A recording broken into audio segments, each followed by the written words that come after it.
Okay, so today I want to talk to you about knife reviews. I see a lot of knife reviews online. On forums you read all kinds of crazy stuff. The knife review I'm going to do is not for any one particular knife, any one company. It's just an overall knife review, and again I'm going to be talking about survival knives. Not EDC knives, not self-defense knives. This is for your survival knives. Some of the stuff that you'll see is there will be a blade like this size, and person does dumb stuff with it, such as they're batoning through really hard logs with knots and nails in them, things like this. They're throwing them, doing all kinds of dumb stuff, and then, like, you know, it will break or something, and they're like, oh, the knife sucks, I'm so glad I wasn't out in the woods with it like that, or some stupid shit like that. But even if it did break, you know, you still have that much edge to work with. You know, so if it breaks and I still have 4 inches on that, that's a 4-inch blade that I could still utilize. That's more than enough to get done whatever I need to get done. Yes, there's always preferences, big blades, smaller blades for certain jobs, but at the end of the day you should be able to do any job with something like a stone tool. If you look at some of the Aborigines, some of the primitive people, some of the things that they've made with just stone tools, you'll be absolutely blown away. So if you give an Aborigine something like this, forget about it. The guy can make anything you want and then some, because he knows how to use an edge, and he's smart at preserving his edge. He's not going to do dumb stuff with it. It will last him forever, and he will do things with it that most could not imagine. When I say stone tools, I'm talking about things like this. This is obsidian, very sharp, and you would just nap it to get those little edges to do all the work that you need to do. Nap a new edge when that starts to round off on you. Also, primitive people used to use flint. So this is a flint stone here, and then here's chert, which I did some napping on already, and I actually got it to where it could be lashed between 2 logs and be a tomahawk head. I've done a little bit of chopping with it just in my hand, and it does the job. I mean, yes, it takes longer. You're not going to get neat, clean cuts, but you could get it to do whatever it is you want it to do. But after working with tools like that and being able to create things, when you get something like this in your hand, the knife is not a problem, because the training is there, the skill is there. I don't need this to baton wood. Technically, you could baton it with this. You would get the log, bash it on a hard point such as this. It will split, and then you would jam a stone into it. It will create a gap. You go below it, you jam a stone until eventually the wood splits. So if I really needed to get to that heartwood in the middle to make a bow drill or something of the sort, then I could still utilize that skill. You see, but I'm not batoning just for the sake of batoning. Go gather the pieces of wood that are the right size. You don't need to baton. You know, pick up your fuel logs, pick up your kindling, make your tinder bundle. If you pick up the right size sticks, you don't need to waste and wear your edge to create a 1-log fire. Knowing how to do a 1-log fire is a good skill set to have, but again, it shouldn't be your only skill set. Just because you have a knife that can handle that doesn't mean you should always use your knife in that fashion. You still should preserve the edge. This knife is a beast. This is the Humbles by SE Knives. Phenomenal knife company.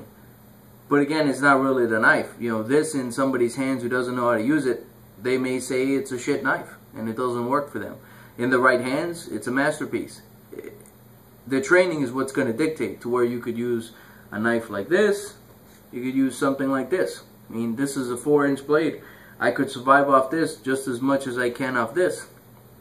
This is going to save time and energy, but it doesn't mean it can't be done with this, and it doesn't mean I don't know how to do it with this. And that's the thing. You should know how to survive off something this small. You really should know how to survive with nothing but this. That way this is a bonus, and this, not the cat. This is a godsend. So again, it comes down to the training. This knife, Tom Brown Tracker knife, very controversial knife. Again, because a lot of people didn't realize how to use it. It was designed like a stone tool. So I love this knife.